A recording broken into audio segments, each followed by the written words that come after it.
Isang mapagpalang gabi po sa lahat. Kumusta po kayo mga ginigiliw kong taga-subaybay?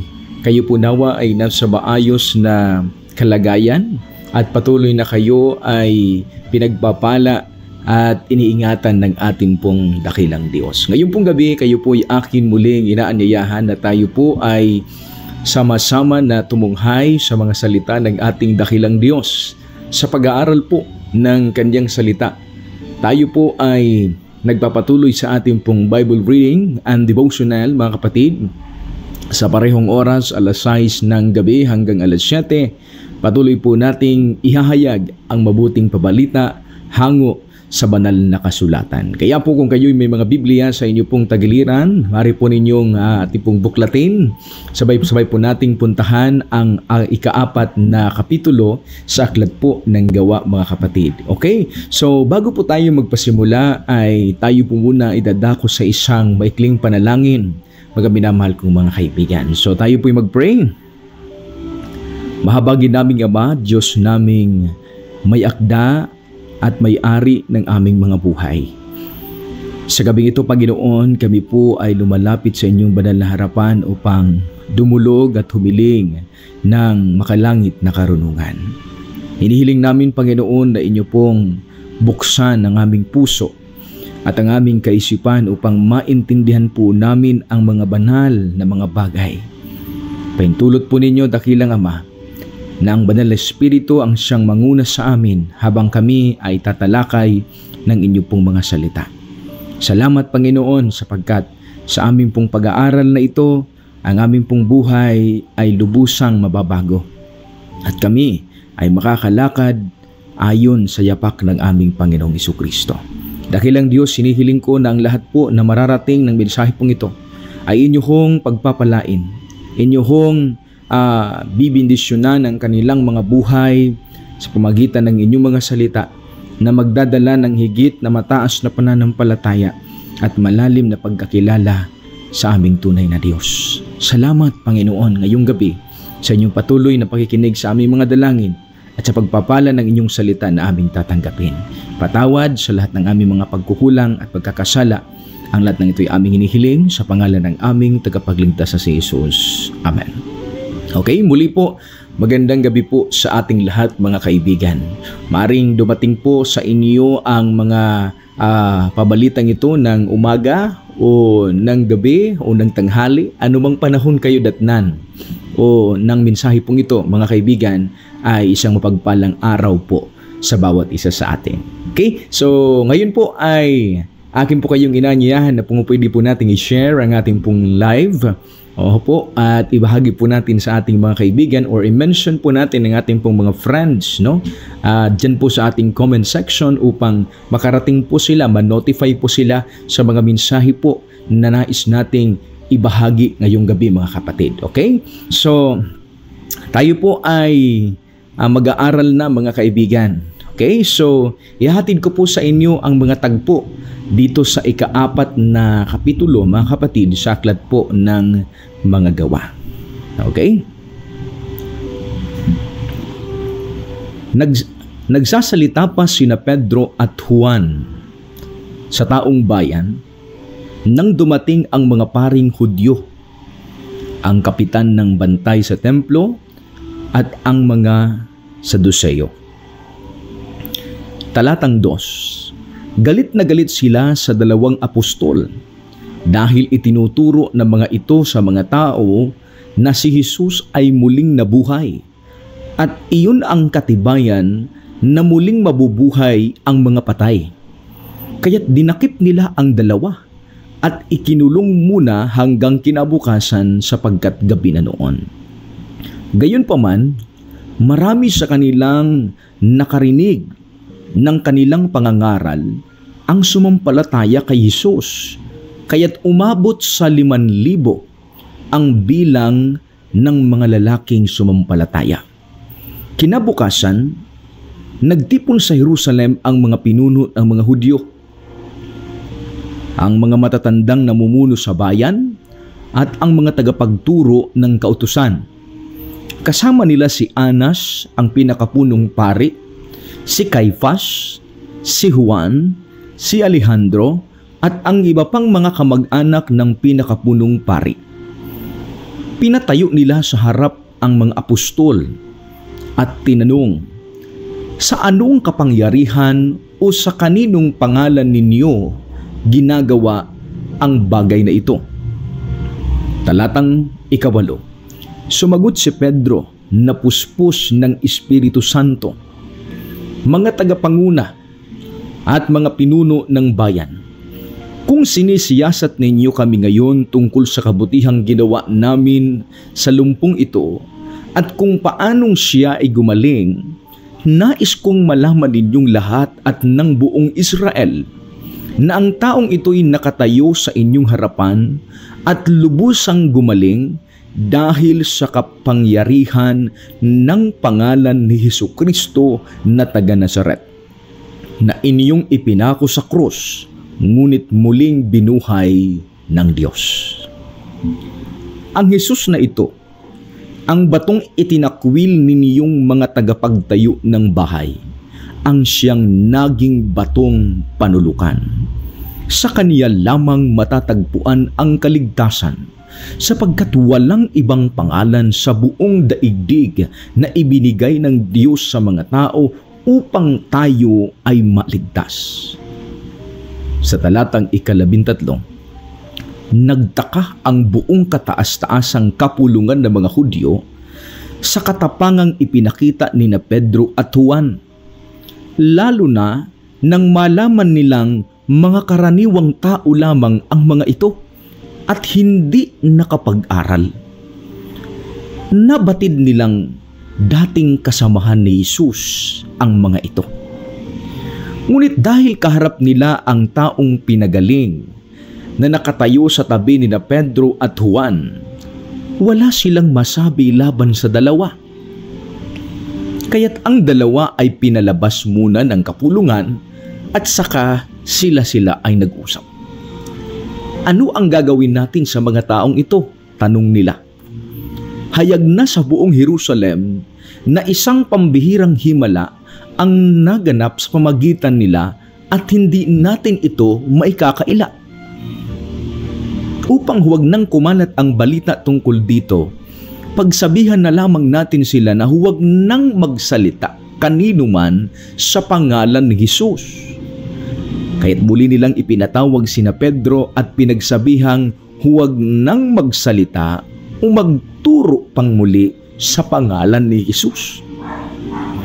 Subalit sumagot sina Pedro at Juan, "Kayo na ang humatol kung alin ang tama sa paningin ng Diyos, ang sumunod sa inyo o ang sumunod sa Diyos. Hindi maaaring di namin ipahayag ang aming nakita at aming narinig."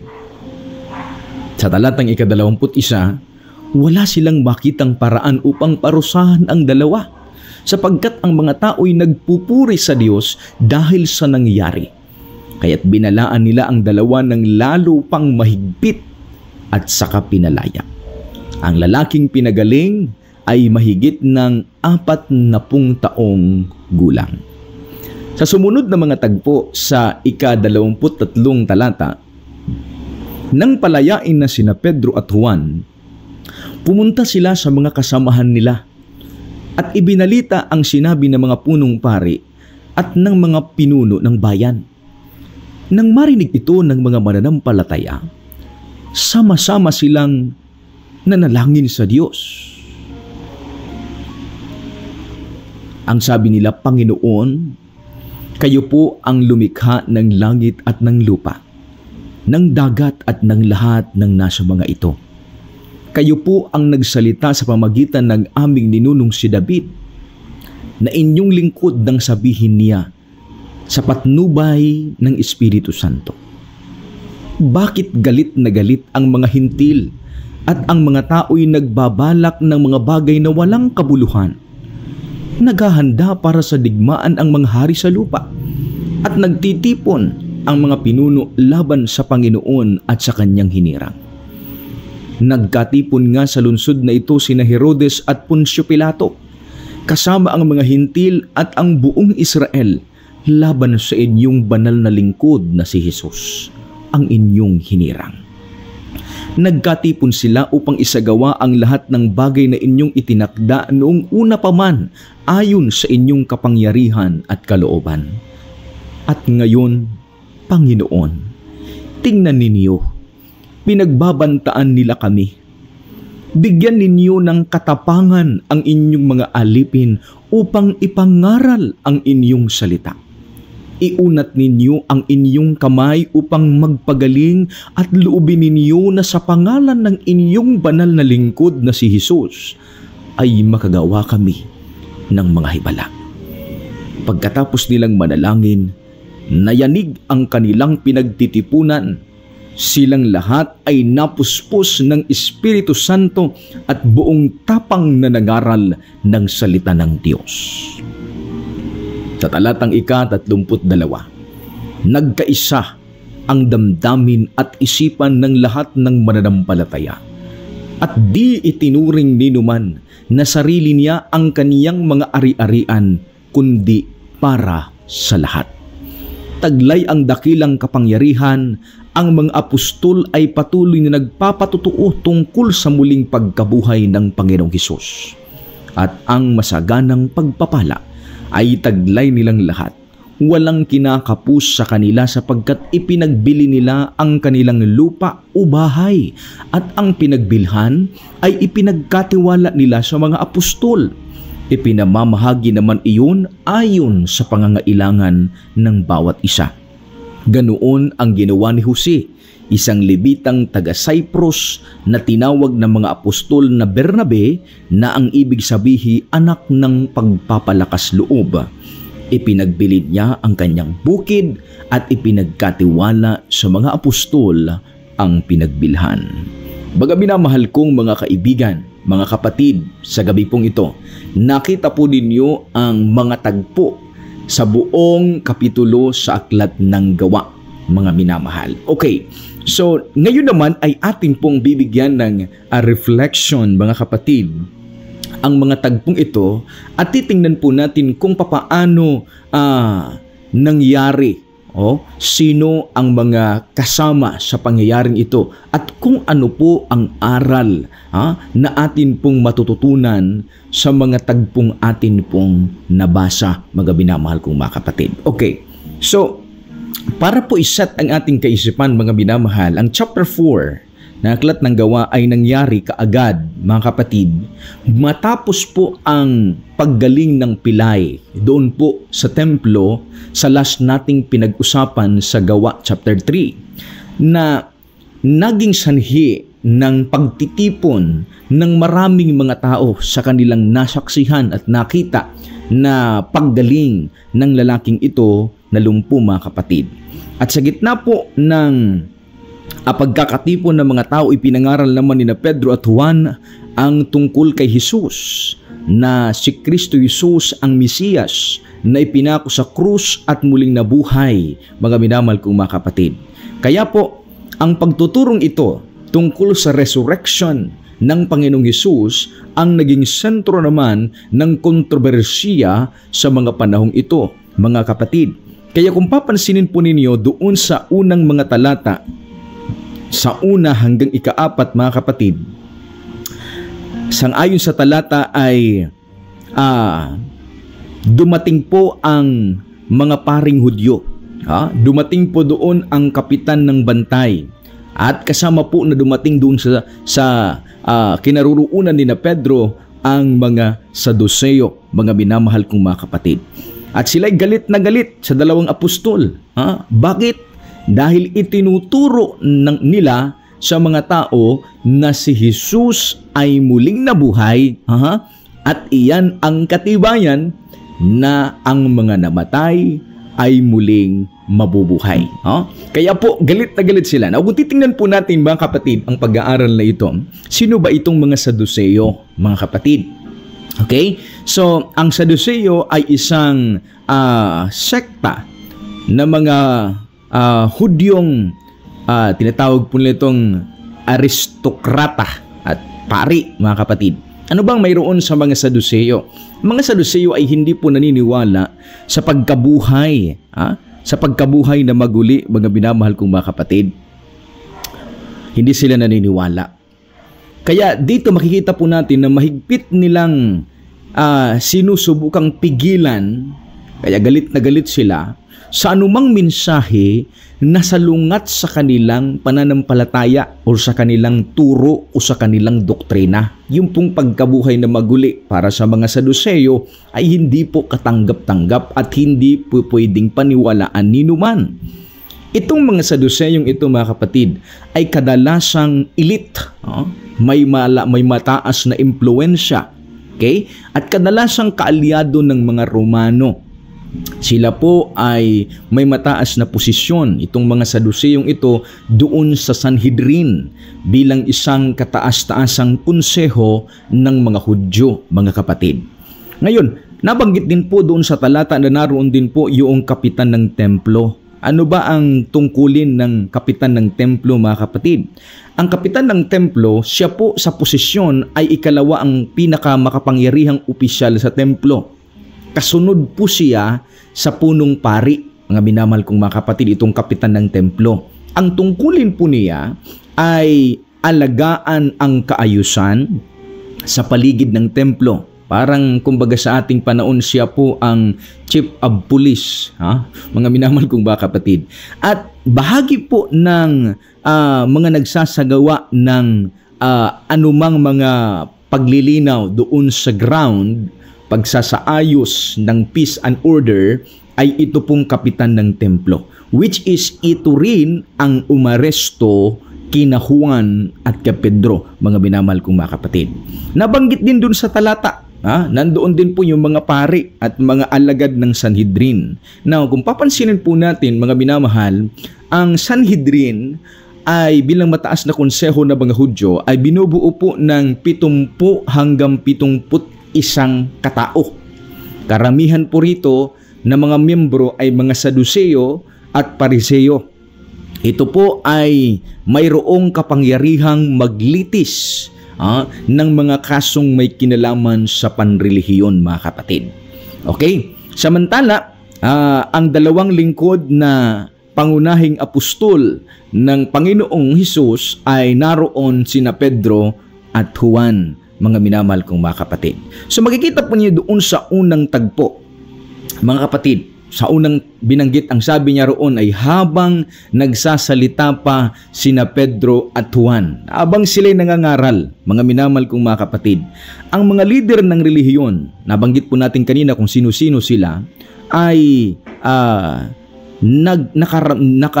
napakamaramdamin or pagdating po sa aral ng muling pagkabuhay, allergic sila sa ganitong mga pagtuturo, mga kapatid.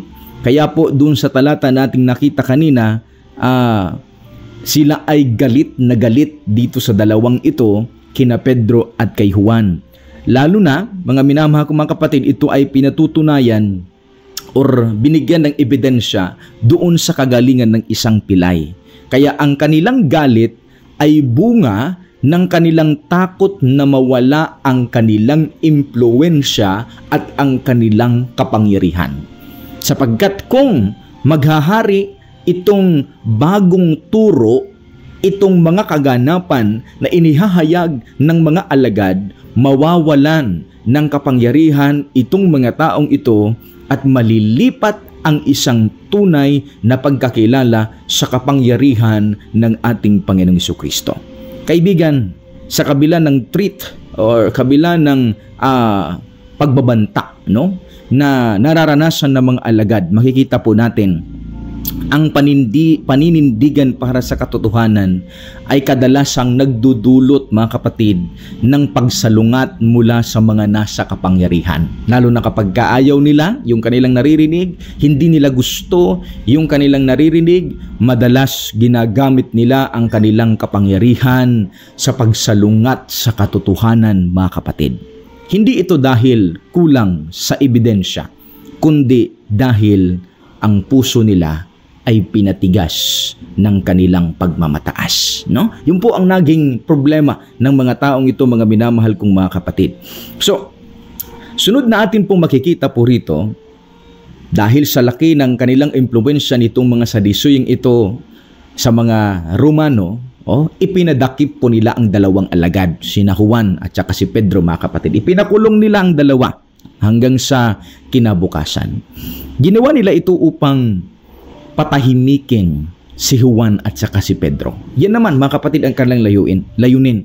Ngunit kahit anong gawin nilang pagpapatahimik, mga kaibigan, kay Juan at kay Pedro, hindi nila kayang pigilan, mga kapatid, ang gawa ng banal na espiritu. Kahit patahimikin pa nila, mga minamahal kong mga kapatid, itong dalawang mga alagad na ito, hindi nila kayang patahimikin ang banal na espiritu. Dahil kahit nakakulong ang mga apostol, mga kapatid, ang binhi ng pananampalataya na itinanim o nahasik ng mga alagad ay patuloy na nagbubunga, mga binamahal ko mga kaibigan. Sabi po doon, makikita po natin doon sa sumunod na mga talata, marami, mga kapatid, sa mga nakarinig ay sumampalataya sa inihasik na binhi ng mga alagad, mga kapatid.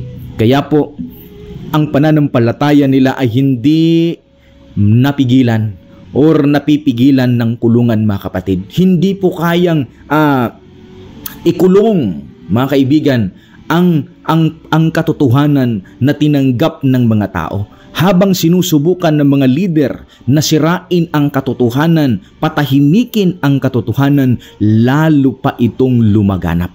Umabot po sa 5,000 kalalakihan ang nanampalataya, mga minamahal kong mga kapatid. Hindi pa kabilang rito ang mga kababaihan at mga kabataan. Mga kapatid, imagine that. Ganun po ka-powerful ang salita ng ating Panginoon. Sa panahong ito ay inihayag sa mga tao. Kahit na patahimikin ang nagsasalita, ang banal na espiritu ay patuloy na gagawa upang ito'y magbunga ng pananampalataya. Sabi po ng Acts of the Apostles sa page 60, habang ang mga saserdote at mga pinuno ay gumagawa ng hakbang upang pigilin ang gawain ng mga apostol, ang mensahe ay tumatagos sa puso ng mga tao at ang bilang ng mga mananampalataya ay mabilis na lumalago. Ganyan po, mga minamahal kong mga kapatid, ang nagiging karanasan sa panahon na ang banal na Espiritu Santo ay kumikilos sa puso at isip ng mga tao. Ang mga apostol ay mga taong nakasama ni Jesus. Ang katotohanan kanilang binigkas ay may kapangyarihan sapagkat ang Espiritu mismo ang nagsasalita sa pamamagitan nila. Kaya nga sabi ni Pedro, mga kapatid, kung kayo'y nagtataka at kung kayo ay nagtatanong sa kung kaninong kapangyarihan ang lalaking lumpong ito ay nakalakad, ang sabi ni Pedro, hindi sa aming kapangyarihan, hindi sa aming kakayahan, kundi sa kapangyarihan ng pangalan ng Panginoong Hesus na taga Nazaret. Ang lalaking ito'y gumaling, kung saan si Kristo Jesus na inyong ipinako sa krus, pinatay, ngunit muling binuhay ng Diyos. Ito'y napakalaking insulto, mga kapatid ko, sa kanila doon sa mga Saduceo at mga Pariseyong naroon, sapagkat yung kanilang bithiing patahimikin si Kristo sa diwa ng kamatayan upang huwag nang kumalat ang kanyang impluwensya, ngayon ay lalong naging dakila at mas buhay, na nagpapatunay ng kanyang kapangyarihan, mga kapatid. Kaya dito po sa ating pong puntong ito, mga kaibigan ko, makikita po natin na ang Ebanghelyo ay may kapangyarihan kahit sa gitna ng oposisyon. Kapag ang salita po ng Diyos ay ipinahayag ng buong katapatan, ito'y hindi mananatiling walang bunga. Mga kaibigan, hindi kailangan ng kapangyarihan or influence sa sanlibutan ito para maihayag ang mabuting pabalita. Kapag tayo po ay nagpagamit katulad ni Juan at ni Pedro, magaman tayo'y mga ordinaryong tao, mga kapatid, ngunit ang Espiritu ang nagbibigay sa atin ng hindi ordinaryong lakas at kapangyarihan. Ganyan po, mga kapatid, ang ating makikita. sa pag-aaral po natin ito na bagaman ordinary lamang, kaya nagulat sila kasi itong si Pedro, si Juan, walang mga pinag-aralan. Hindi gumraduate sa kanilang mga universidad sa kanilang panahunan. Pero higit sa university ng kanila pong panahon ang pinag-aralan ng mga alagad na ito, sapagkat ang master teacher ng langit na may unlimited na karunungan ang nagturo sa mga alagad na ito. Higit sa kaalaman mayroon ang sanlibutan. Kaya po namangha sila sa katapangan ng mga alagad na ito, ng mga apostol na ito, sina Juan at si Pedro. Namangha sila sa kanilang karunungan sapagkat hindi nila kayang maintindihan ang inihahayag ng kaniyang mga alagad, mga kapatid. Kaya po, sa gabing ito, mga kaibigan, maring tayo din po ay pinatatahimik o ang ating pananampalataya o paghahayag ng Ebanghelyo ay ating pong itinatago dahil may mga oposisyon. Takot tayo sa oposisyon, mga kapatid. Huwag po tayong panghinaan ng loob, mga kaibigan. Tayo po ay maging handa na magbahagi ng katotohanan ng salita ng Diyos. Hayaan natin kung mayroon mang mga taong against sa katotohanan. Ngunit kapag ito'y ating itinanim, ito'y hindi magiging walang bunga. Ito'y tunay na magkakaroon ng bunga, mga minamahal kong mga kapatid. Okay, so tuloy po tayo doon sa mga susunod ng ating pong pag-aaral, mga kapatid. Doon sa verse 5 hanggang 12, mahaba-haba po ito, kaya po dyan lang po kayo, mga kapatid. So pagkatapos po ng overnight na pagkakulong nila Pedro at saka ni Juan, mga kapatid, sila naman ay iniharap ngayon doon na sa Sanhedrin, sa pinakamataas na konseho ng panrelihiyon ng mga Hudyo. Ano po ang kanilang purpose? Layunin po ng Sanhedrin na siyasatin ang kanilang otoridad at pinaka-mithiin talaga nila ay patahimikin itong mga alagad na ito. Ngunit sa halip na matakot sina Pedro, mga kapatid, sinamantala nila ang pagkakataon. Tumindig sila na may buong tapang, napuspos ng banal na espiritu upang ipahayag sa kapulungang iyon, mga kaibigan, ang ebanghelyo ng Panginoon. Ang lugar po ng paglilitis na ito ay maring tinatawag po nilang Hall of Hewn Stone sa templo. Ito po ay karaniwang lugar kung saan nagpupulong ang Sanhedrin, mga kapatid. Dito ay naharap ang dalawang alagad sa mga pinakamakapangyarihang pinuno ng kanilang relihiyong kinabibilangan sa mga panahon pong ito.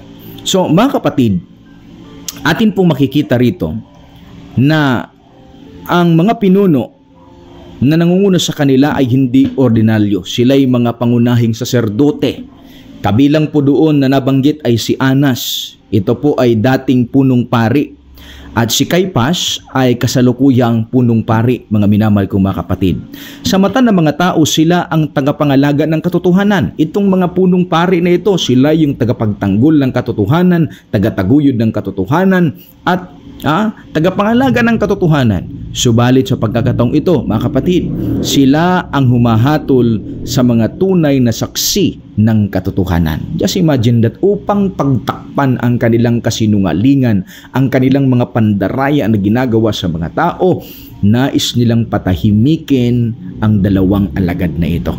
Mga kapatid, minsan ang may mga kapangyarihan or nasa posisyon na may mga ginagawang kabulastugan, sila rin yung unang lumalaban sa tunay na paggawa ng banal na espiritu ng Diyos. Kaya po, sana idalangin po natin, mga minamahal kong mga kapatid, na huwag sumapit ang ganitong mga pagkakataon na imbis na tayo ang tagapangalaga ng katotohanan, tayo ang tagasira ng katotohanan, mga minamahal kong mga kapatid. Okay, so sa sunod na mga tagpo ay tinanong sila at ang wika, sa anong kapangyarihan o sa anong pangalan ginagawa ninyo ito? Ito ang tanong po na may kinalaman sa otoridad, mga kapatid. Nais nilang ilantad kung sino at kung kanino nakaugnay ang kanilang ginagawa. At ito naman ay isang pagkakataon sa mga alagad upang magpatotoo na ang kanilang kapangyarihan ay hindi basta galing sa kanino lamang, kundi galing sa ating Panginoong Jesucristo. Doon sa sunod na mga tagpo, makikita po natin na magagayoy si Pedro na puspos ng banal na espiritu ay nagsalita. Ha? Ang pagbabagong nakita kay Pedro, mga kapatid, ng mga nandoon sa Sanhedrin ay kapansin-pansin. Mula sa isang taong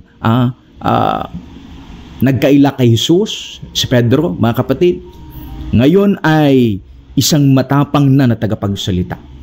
Hindi ito dahil sa likas niyang pagiging matapang o pagiging aggressive, mga kapatid, kundi ito'y dahil sa presensya ng banal na Espiritu na nangunguna at naghahari sa kanyang buhay, mga kapatid. Alam nyo, kaya po kung ganito rin po ang ating karanasan, mga minamahal kong mga kapatid, we will have also that power, mga kapatid, na makapaglingkod, na makagawa sa gawain ng Panginoon if we only seek the power of the Holy Spirit, mga minamahal ko. Mamaya titingnan natin kung ano ang kanilang ginawa. So, doon sa verse 9 at 10, mga minamahal ko, makikita po ninyo, sabi niya, kung sinasiyasat ninyo kami ngayon tungkol sa kabutihang ginawa namin sa lumpong ito, kung paano siya gumaling, nais kong malaman ninyong lahat at ng buong Israel na ang taong ito ay nakatayo sa inyong harapan at lubusang gumaling dahil sa kapangyarihan na ang pangalan ni Hesukristo na taga Nazaret na inyong ipinako sa krus, ngulit muling binuhay ng Diyos, mga kapatid. So, makikita po natin dito, maituturing natin na ito po ang unang pagkakataon na ang mga Kristiyano ay unang humarap sa korte, mga kapatid. At itinuro ni Pedro na ang kapangyarihan ng pagpapagaling sa pilay ay galing kay Kristo Jesus na Nazareno. Ang ipinako nila sa krus, ngunit binuhay ng Diyos. Makikita po natin, mga minamahal kong mga kaibigan, na ang muling pagkabuhay ni Kristo ay ang pinakapundasyon ng sangkakristyanuhang pananampalataya. Dahil kung hindi nabuhay ang ating Panginoong Hesus, magiging hindi totoo ang kanyang mga ipinangako at hindi magkakaroon ng pag-asa ang sangkatauhan sa kapatawaran ng kasalanan at sa kaligtasan sa buhay na walang hanggan. Dahil po sa nangyaring ito, mga kapatid, hindi lamang ito theological na idea lamang, ito'y isang makapangyarihang realidad, mga kapatid, na bumabago sa mga tao na sumasampalataya sa ating Panginoong Hesukristo. Okay, tuloy po tayo doon sa verse 11. Sabi po niya rito, mga kapatid, siya ang batong itinakwil ninyo na tagapagtayo, ngunit naging batong panulok. Si Jesus po ang tinutukoy dito ni Pedro na kanyang inihahayag, mga kapatid. Ang Misaya na kanilang tinanggihan ng mga pinuno ng relihiyon. Ngunit siya rin ang naging bato at naging pundasyon ng bagong spiritual na templo, ang kanyang mga tinawag na kanyang mga alagad bilang kanyang iglesia. So ito po ay, kung titingnan natin yung cross reference, mga kapatid, sa mga sinabing ito ni Pedro ay matatagpuan doon sa Psalms 118 verse 22. Ang sabi po roon, ang batong itinakwil na mga tagapagtayo ay naging pangunahing bato ng panulok. Okay? So, napakahalaga din na ating makita ang isa pang very, very powerful statement, words na binanggit ni Apostol Pedro, mga kapatid. Ang sinasabi po niya rito, mga kaibigan, sa verse 12, sa kaniya lamang, kay Kristo Jesus lamang, sabi niya, matatagpuan ang kaligtasan sapagkat walang ibang pangalan sa buong daigdig na ibinigay ng Diyos sa mga tao upang tayo ay maligtas.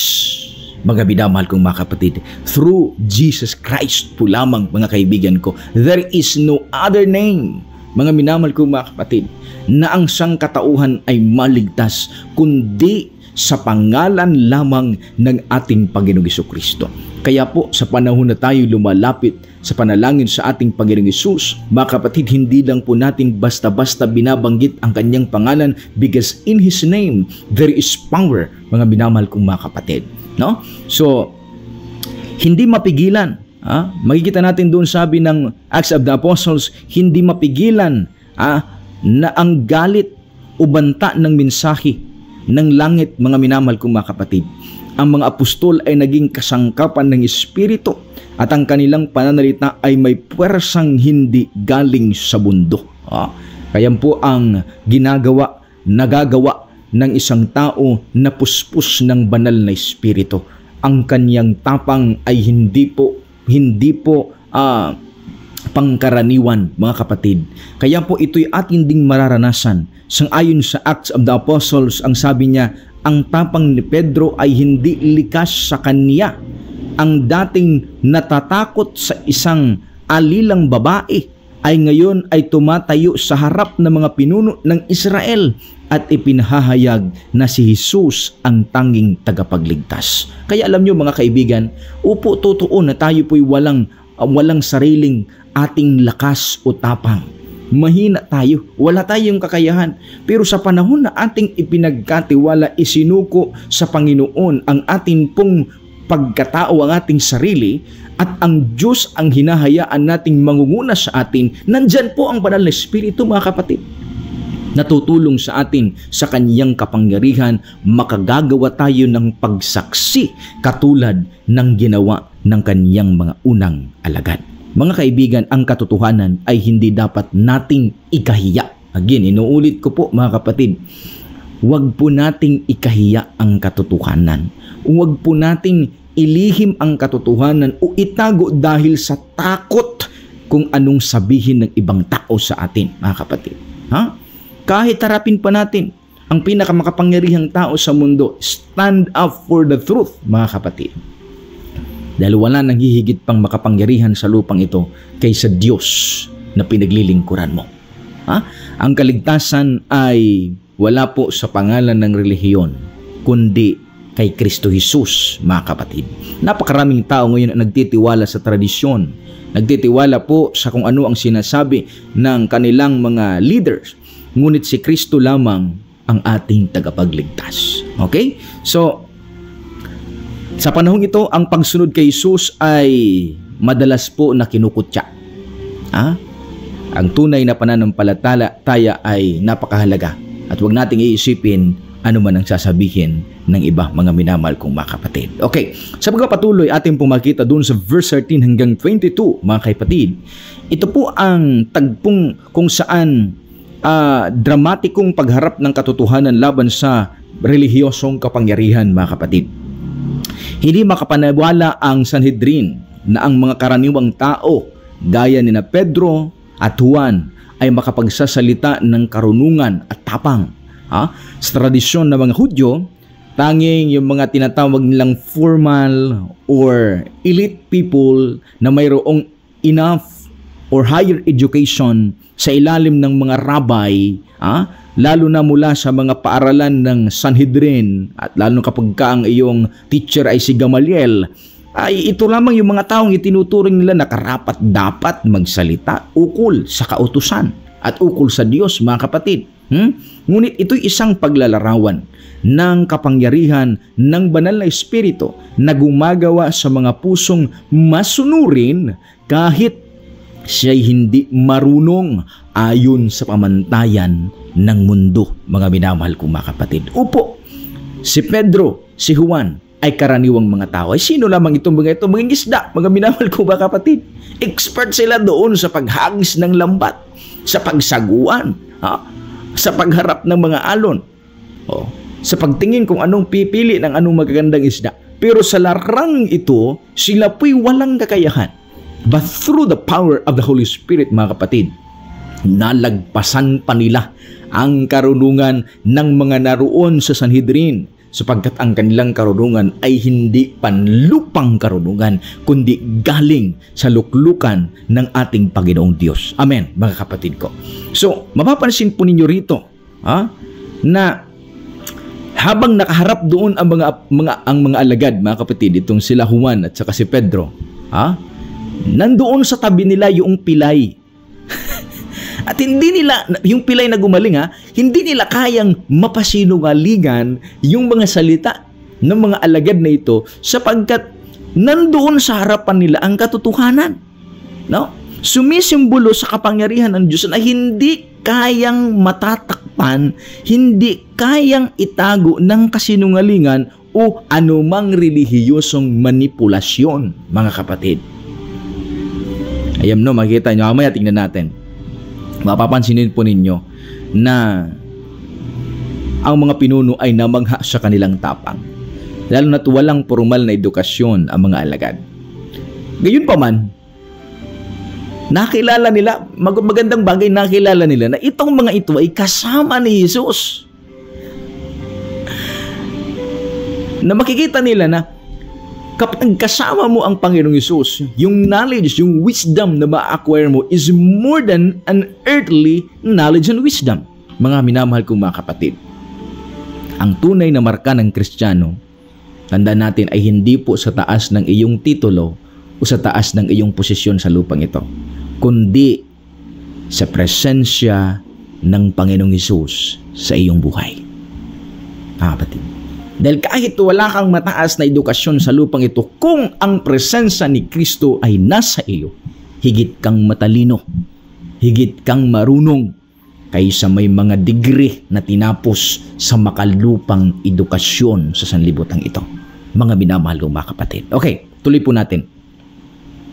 So, yun na nga nabanggit po natin kanina, dun sa verse 14. Nakita po nila, basahin nga po natin.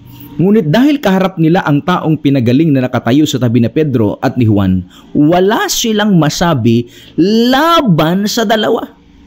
Wala silang maisip na anumang pwede nating pangontra sa mga sinasabi ng dalawang ito, sapagkat yung katibayan ng kanilang sinasabi ay nasa harapan na nila. Mga minamahal ko mga kapatid, ang katibayan ng Himala ay hindi nila maitatanggi na yung lumpo, na isinilang na lumpo, at 40 taon na pinahirapan sa pagkalumpo, ngayon ay gumaling na, nakakalakad na at nakatayo sa harapan nila.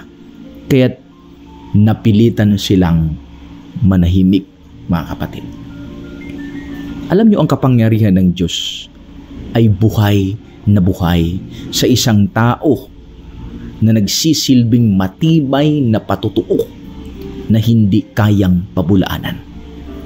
Kapag ikaw, mga kaibigan, mga kapatid, tayo ay maninindigan sa katotohanan, mga minamahal ko mga kapatid, ang kapangyarihan ng Diyos ay kaniyang ipapahayag. Kapangyarihang magsisilbing matibay na patutuo na hindi kayang pabulaanan ng sino mang tao. Okay. So pagkatapos po nito, dahil wala silang masabi, ang ginawa po nila ay pinalabas muna sila, yung mga alagad, at nag-usap-usap sila. Sinusubukan ng Sanhedrin na takpan ang katotohanan. Pero hindi nila mapabulaanan ang himala. Ngunit kahit nandoon ang himala, ayaw nilang tanggapin ang pinagmulan.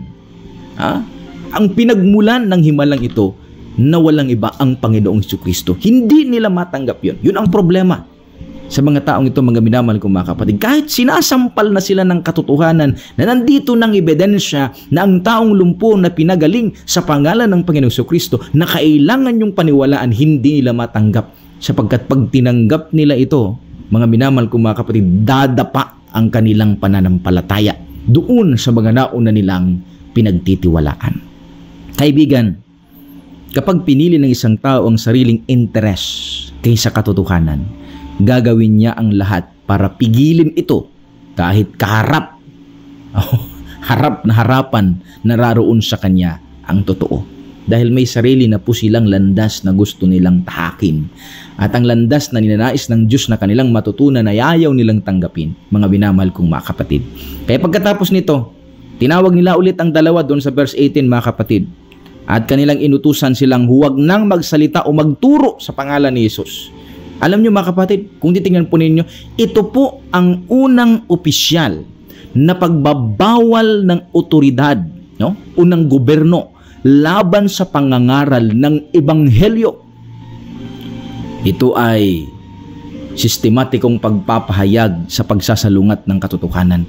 Pinagbawalan nila ang mga alagad. Alam niyo, sa panahon po natin, mga kapatid, mabaalad tayo na wala pa pong restriction sa pangangaral ng ebanghelyo, wala pang pumipigil sa pangangaral ng ebanghelyo. Time will come that we cannot preach, mga kapatid, as free katulad nito ngayon. Kaya po, katulad nila Pedro, samantalahin natin ang panahon na mayroon pang oras, may lakas ka pang tinataglay, may buhay ka pang ginagamit ngayon para ipangaral ang ebanghelyo. Dahil kapag ka mayroon nang magbabawal nito, mga kapatid, mga minamahal ko, magkakaroon tayo ng matining krisis sa pangangaral. Pero salamat sa Panginoon sapagkat mayroon siyang ginagamit na mga matatapang na puspos ng kanyang kapangyarihan upang maghayag ng katotohanan, mga kapatid. Alam nyo, ito ang magandang sagot ni Pedro. Ganito rin dapat ang atin pwede pong gamiting sagot, mga kapatid. Sumagot si Pedro, ang sabi niya, mas matuwid bang sundin namin kayo kaysa sa Diyos? Alam nyo, ito po ang isang puso na mayroong paninindigan.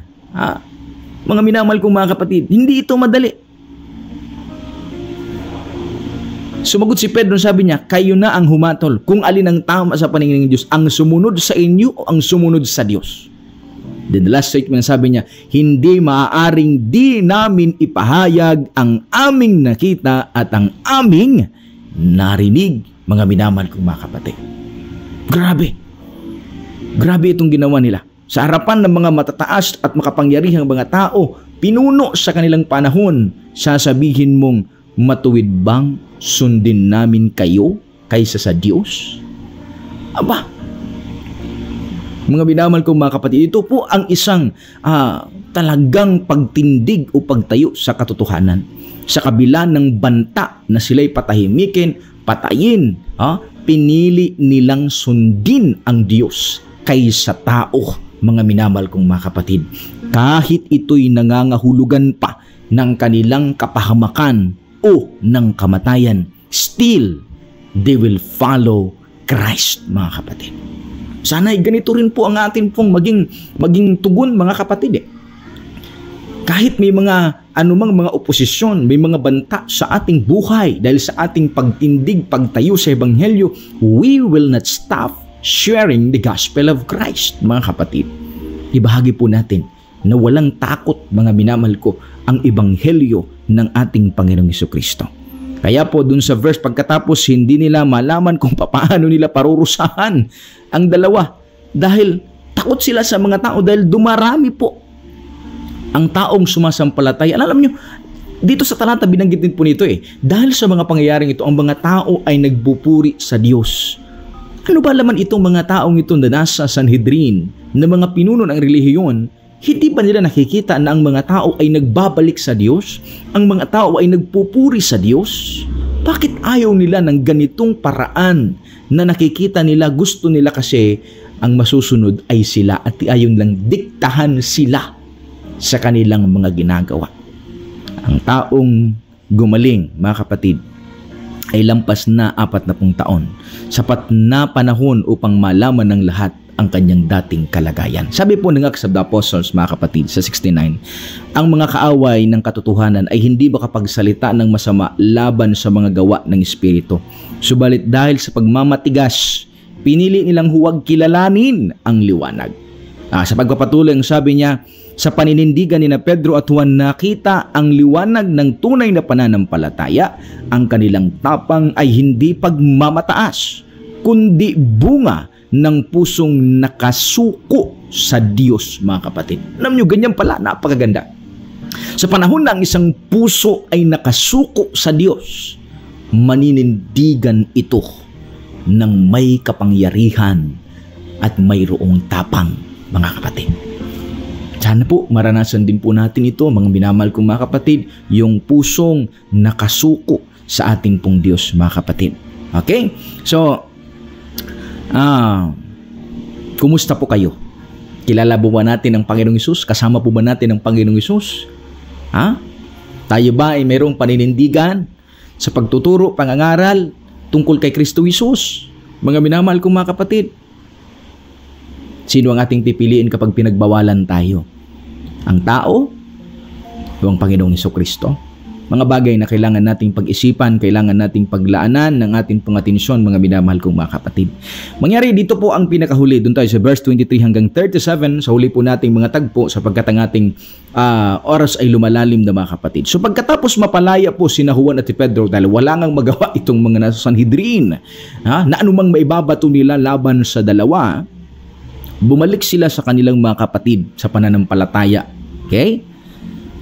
Sa pagbalik nila doon, ibinalita nila ang mga sinabi ng mga pinuno sa Sanhedrin. Sa halip na panghinaan ng loob mga kapatid, sa harap ng banta. Ang iglesia, which is yung mga unang mga nampalataya, sinabing iglesia, hindi po ito simbahan o hindi po ito building, kundi ito yung mga tao. Ang iglesia ay nagtipon upang, anong kanilang ginawa? Mag-clash? Hindi po. Nagtipon sila upang manalangin, mga minamahal kong mga kapatid.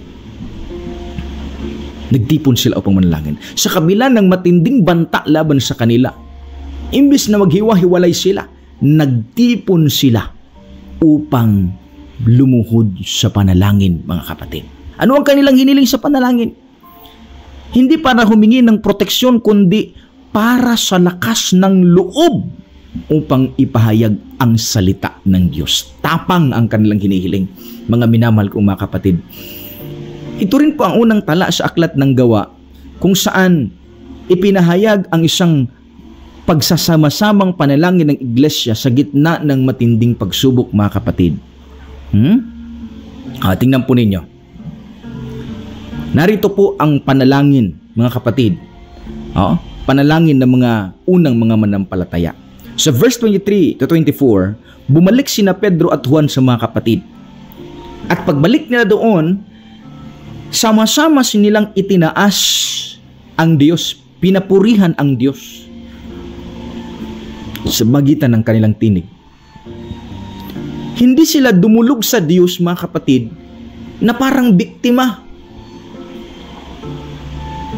kundi dumulog sila sa Diyos bilang mga anak na nagtitiwala sa kanyang kapangyarihan.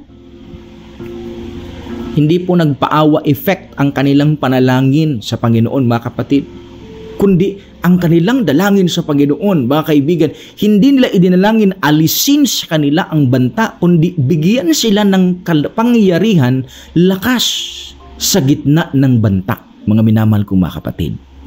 Ang panalangin ng iglesia ay nag-umpisa nung kanilang kinilala ang Diyos bilang kanilang manlilikha. Yung papuri nila sa Panginoon, mga kapatid, kinilala nila na ikaw ang Diyos na lumikha ng langit at ng lupa. Mga minamahal kong mga kaibigan, which means, ikaw ang Diyos na may kontrol o sumasakop sa lahat ng bagay. Binanggit po nila yung Psalms chapter 2, kung saan ang mga pinuno ng mundo ay nagbabalak laban sa Panginoon at sa kanyang Kristo. Ipinapahiwatig po nito, mga minamahal ko, na ang kanilang karanasan ay katuparan ng hula. Yung experience nilang ito ay katuparan ng hula ng banal na kasulatan na yung mga maninindigan sa katotohanan ay dadanas ng matinding mga pananakot, matinding pagbabanta, at matinding pagsubok sa buhay, mga kapatid ko. Ngunit kahit na sa masamang plano, ay pinahintulutan ng Diyos upang maganap ang kaniyang layunin, mga kapatid. Okay? So, alam nyo, napakaganda ng kanilang prayer dito sa tagpong ito. Humingi sila hindi ng proteksyon, kundi ng lakas ng loob upang mangaral pa. Dahil, alam nyo, madalas ang ating pong hinihiling, Lord, protect us. Ingatan mo kami, Panginoon. Huwag mo kaming hayaan na masaktan. Huwag mo kaming hayaan na masugatan or anything. Hindi ganun ang prayer ng panghalagad eh. Hindi nila ipinag-pray na huwag kaming makulong, huwag kaming masaktan. Ang prayer nila, Lord, bigyan mo kami ng lakas ng loob upang mangaral pa. Mga minamahal kong mga kapatid, hiniling din nila na ang mga himala ay gawin sa pangalan ni Jesus bilang patutuo ng kanilang pagsaksi. Mga minamahal kong mga kapatid. Alam niyo po, ganito dapat ang prayer na kailangan natin eh. Mga minamahal ko, hindi yung prayer na lang gusto nating protektahan lang tayo lagi, pero hindi natin ginagawa ang ating gawain, ang ating tungkulin, mga minamahal ko. The disciples prayed. Ang kanilang panalangin ay hindi lang sila ingatan, kundi ang kanilang priority ay yung tapang at lakas ng loob na makapangaral sila ng ebanghelyo. Alam no, nung kanilang ganito ang kanilang ipinanalangin sa Panginoon. Pansinin po ninyo, mga kapatid, yung sumunod na talata. Nayanig ang lugar kung saan sila nagtitipon, mga kapatid. Ito po'y isang literal na pagpapahayag ng presensya ng Diyos sa kanila. Muli silang napuspos ng Espiritu Santo at nangaral ng may buong tapang. That's why if we have this also experience, mga kapatid, coming to God, emptying ourselves, surrendering ourselves to God, mga kapatid, I do believe that we will experience also the outpouring of the Holy Spirit, mga kapatid. Sabi ni Ellen White, sa kanilang panalangin ang iglesia ay humiling na maalis sa kanilang panalangin ang iglesia ay hindi humiling na maalis ang pagsubok, kundi bigyan sila ng lakas upang ipagpatuloy ang gawain. Kaya ang Espiritu ay muling ibinuhos. Napakaganda po nito, ba kapatid? Hindi nila hiniling na alisin ang pagsubok sa kanila, kundi hiniling nila bigyan sila ng lakas sa gitna ng pagsubok. Sa buhay po natin, mga kapatid, ganyan din po. Madalas ang ating hinihiling, Lord, alisin mo ang lahat ng mga pagsubok na ito, ilayo mo ako sa lahat ng pagsubok na ito. Hindi po, mga kapatid. Ang hilingin dapat natin, Panginoon, palakasin mo ako. Panginoon, patatagin mo ako. Panginoon, bigyan mo ako ng kapangyarihang harapin ang mga pagsubok na ito upang malagpasan sa tulong at sa inyong kapangyarihan. Ganon dapat, mga minamahal kong mga kapatid. Ito na. Mapapansin po niyo sa bandang huli, last na po ito, mga kapatid ko. Napakaganda ng huling mga talata. Makikita po ninyo, after they receive the power of the Holy Spirit, mga kapatid, ang iglesia ay nagkaroon ng pagkakaisa. Pagkakaisa na hindi na lamang sila concern sa kanilang sarili, kundi sa kanilang kapwa mananampalataya at sa gawain na kanilang ginagampanan. Ang karamihan ng mga mananampalataya ay iisang puso at kaluluwa. Walang sino man ang nagsasabing sarili niya ang kanyang ari-arian. Doon po makikita nyo sa talata. Ipinapakita dito ang isang radikal na pagtalikod sa pagiging makasarili. Alam nyo, ganyan palang nararanasan, mga kapatid. If a person is possessed, is empowered by the Holy Spirit, mga kapatid, selfishness will be removed, mga kapatid. Mawawala na ang pagiging makasarili, ang pagiging mapagmataas, ang pagiging mainggitin, o ano pa man mga bagay na iyan, sa panahong ang banal na Espiritu ang naghahari sa kanyang buhay. Hindi ito sa pilitang pagkakaloob, mga kapatid, kundi ito'y kusang loob na pagbabahagi ng kanilang yaman bilang bunga ng kanilang pag-ibig kay Kristo. Mga minamahal ko, mga kapatid, ibig sabihin, ang mga apostol, mga minamahal ko, mga kapatid, ang mga miyembro sa unang mga iglesia sa panahon na yon, mga tao na yon, mga kapatid, tinutugunan nila ang pangangailangan ng bawat isa. Hindi naman sinabi po rito na lahat ay kanila nang ibinigay at sila'y nagutom, sila'y nawalan, sila'y naghirap. Wala ho mga kapatid. Makikita niyo po rito, nung panahon na sila ay mayroong pagkakaisa at may puso ng pagbibigayan sa kanilang kapwa, lalong naging sagana ang mga pagpapala sa kanila. Ganyan po sinasabi, mga kapatid. This is proven and tested. Because this is what happened doon sa mga unang mga mananampalataya, mga minamahal kong mga kapatid.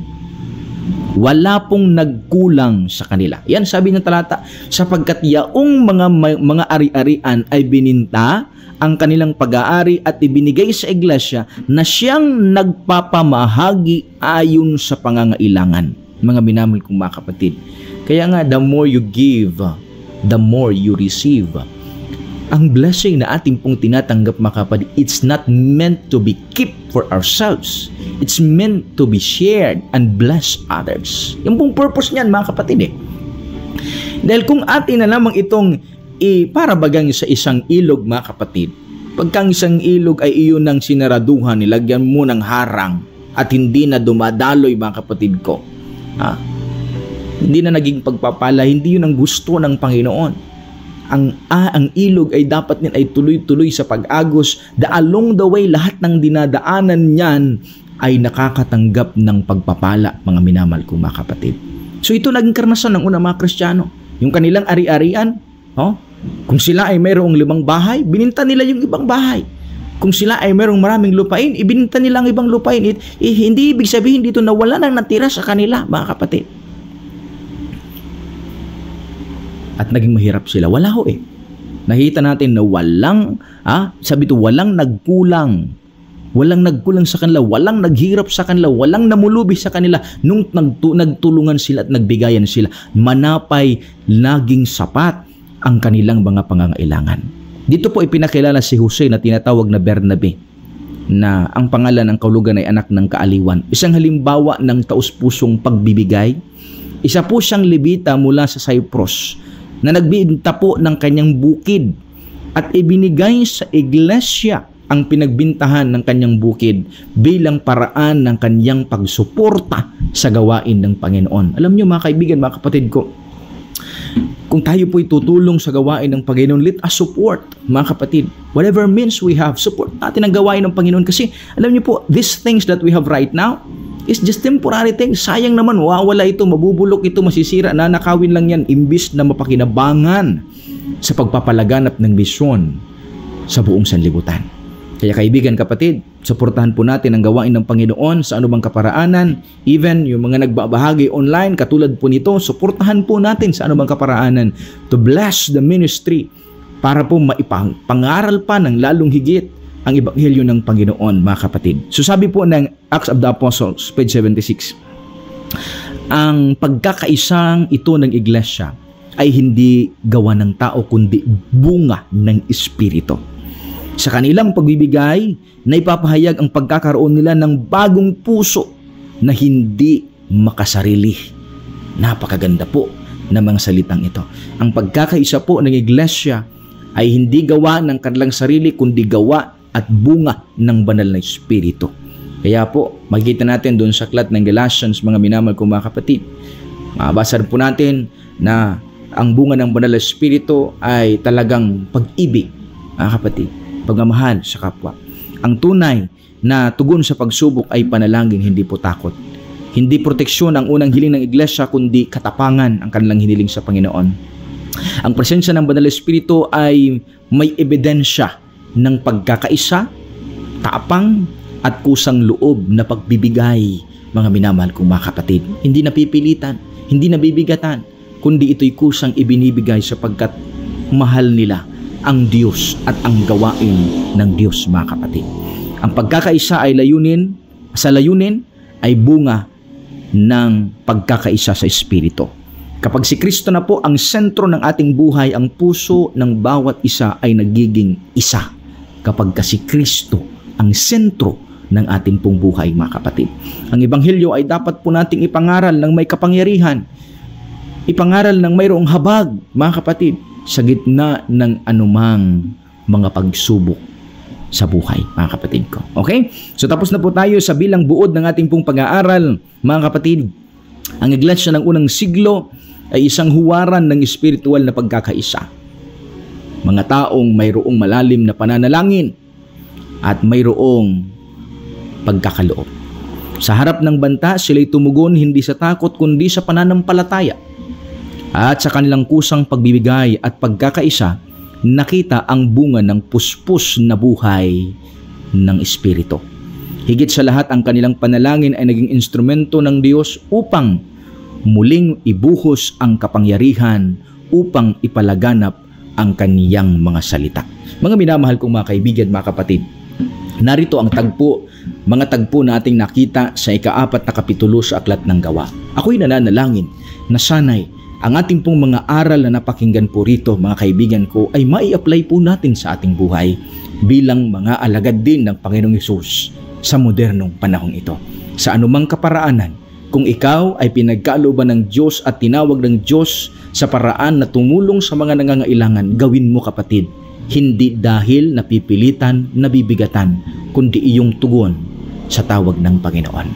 Sa anumang kaparaanan, harinawa, ngayong gabi, tayo'y pagpalain ng ating Panginoong Diyos. Okay? So tayo na po'y dadako sa ating pong panalangin, mga kapatid. Kung kayo po'y mayroong mga prayer request na hindi po natin maabutan sa panalangin ngayon, please comment it down below. The next natin na pagpapahayag Bukas ng gabi muli ay ating pong babanggitin ang inyo pong mga kahilingan, mga kapatid. So tayo po'y manalangin.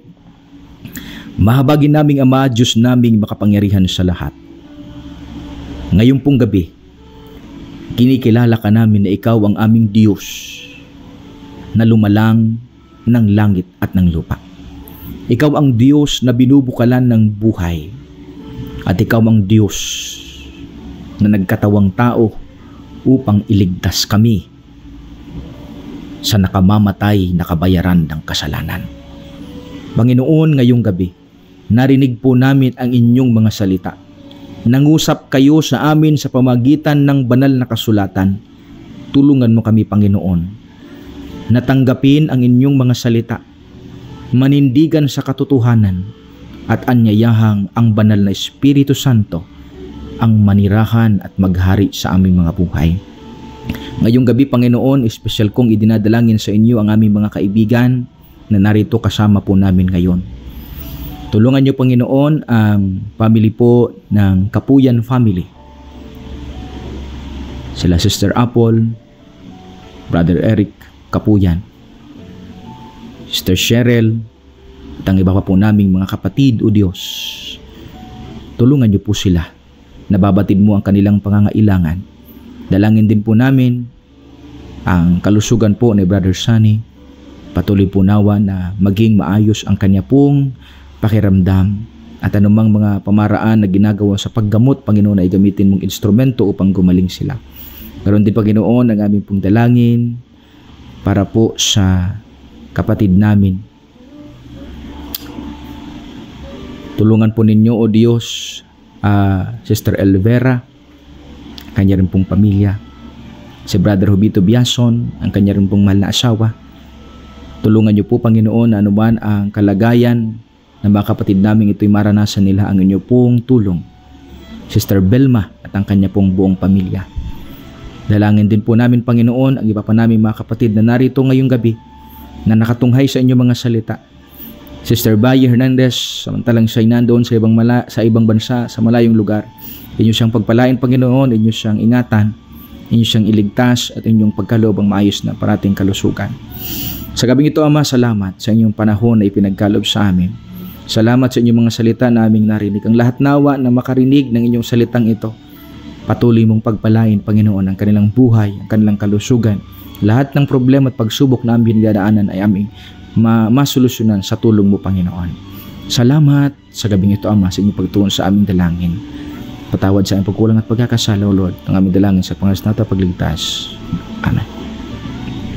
Again, mga minamahal kong mga kapatid, maraming salamat po sa inyong pakikinig, sa inyong pong pagtunghay sa mga mensaheng ito.